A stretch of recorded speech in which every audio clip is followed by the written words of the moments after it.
Two guests checked into the same property on the same night. Both had confirmed bookings. The root cause? A race condition in the booking creation under red committed isolation. Here's exactly why. Welcome to TheCodeForge. Before we dig into that production issue, let's cover Design Airbnb. Designing Airbnb means building a distributed system with separate services for search, booking, payments, and users. Each service owns its data and communicates via APIs or events. The hardest part? Preventing two users from booking the same property at the same time. A monolithic Airbnb works for 100 users, but at 10 million it collapses. The search endpoint competes with booking rights, exhausting the database connection pool. The fix is to split into microservices: search, booking, payment, and user.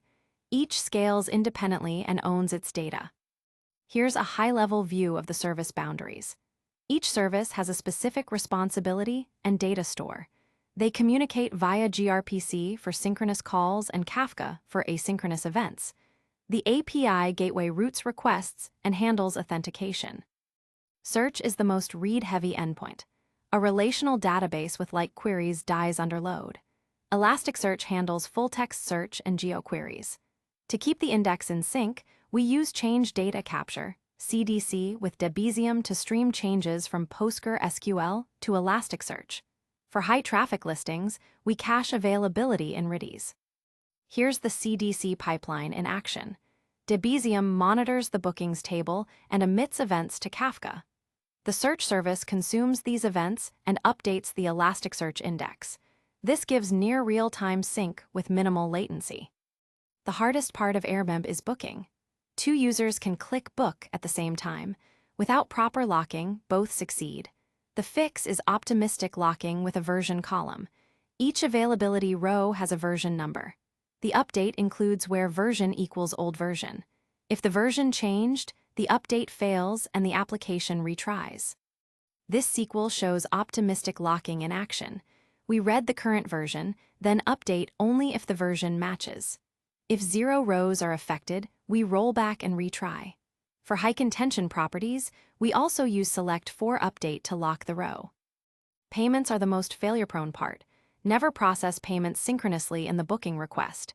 Use an async queue like Kafka.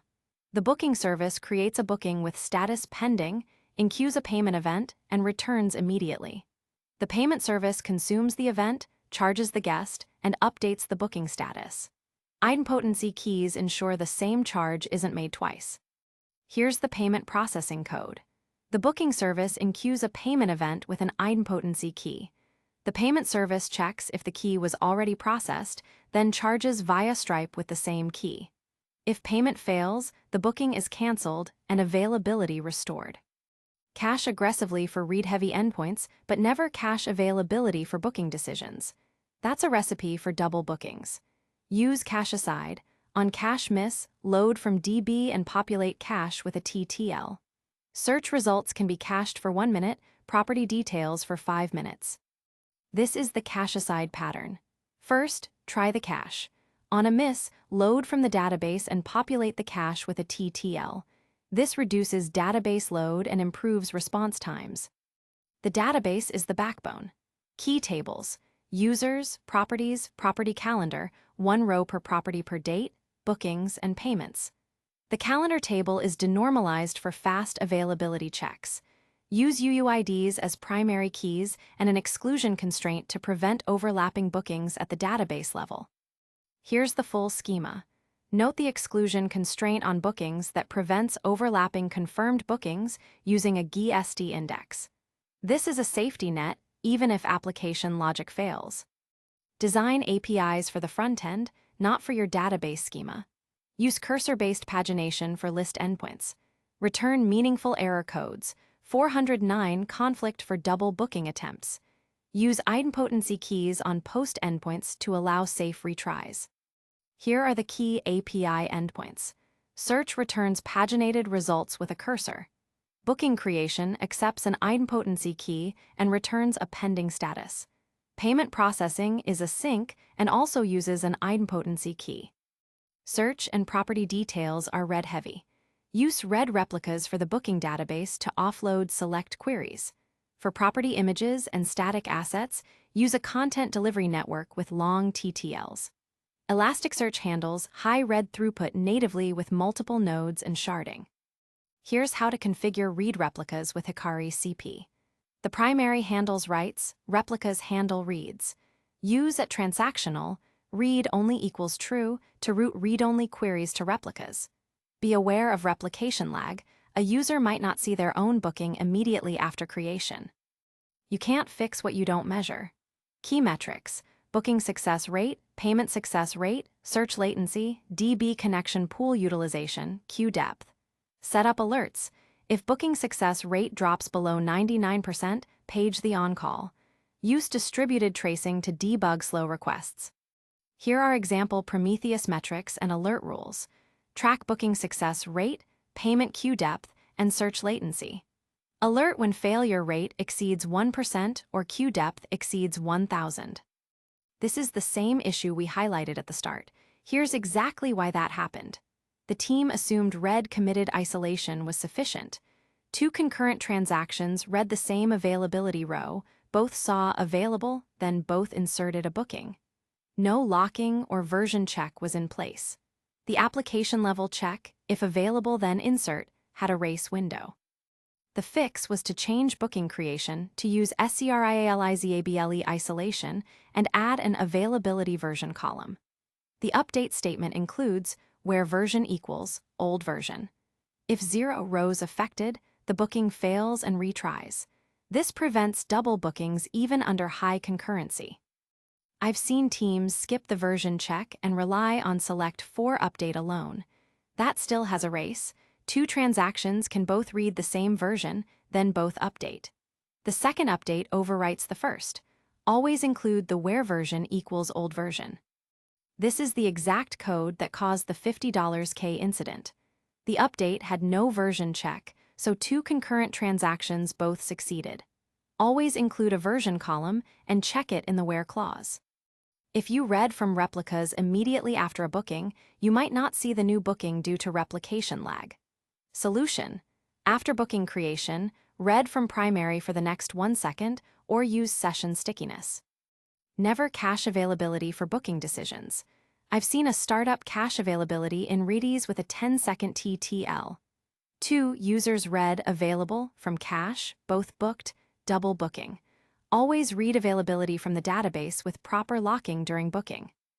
The article uses GenRandom UUID for UUID generation, which is available in PostgreSQL 13+. For older versions, e.g. 9, 6, 12, you must use UUID generate v4 from the pgcrypto extension. Ensure the extension is installed via create extension if not exisds pgcrypto before creating tables. The article mentions CDC with Debugging, but does not show the connector configuration. Here is a minimal Debugging PostgreSQL connector configuration for the bookings table, which emits change events to Kafka. The article uses bookingid plus retry count as the idempotency key, but this can cause issues if the same booking is retried with different parameters. A better practice is to generate a unique key per operation, e.g., UUID random UID, and store it in the request. The payment service should reject duplicate keys regardless of the associated booking. Here's how to debug common issues. For double bookings, check overlapping entries and verify optimistic locking. For stale search, check the CDC pipeline. For payment issues, check the Kafka consumer group and DB locks. Let's run through some common interview questions. How to prevent double bookings. Use SCRIALIZABLE isolation, optimistic locking with version column and exclusion constraints. Optimistic versus pessimistic locking. Optimistic for low contention, pessimistic for high contention to reduce retries.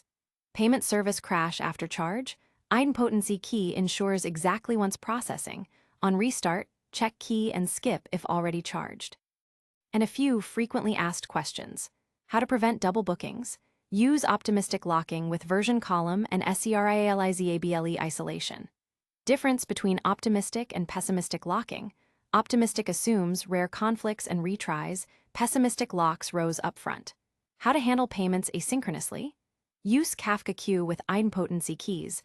On failure, cancel booking via compensating transaction. Key takeaways: never trust application-level checks for critical resources. Use database-level locking. Process payments asynchronously with idempotency keys. Use CDC to keep search index in sync. Cache aggressively for reads, but never cache availability for booking decisions. Ready to go deeper? Up next, design a digital wallet, then design a stock exchange, then design a code deployment system. Find them all at TheCodeForge.io. Thanks for watching. The full article and code examples are covered in detail at TheCodeForge.io.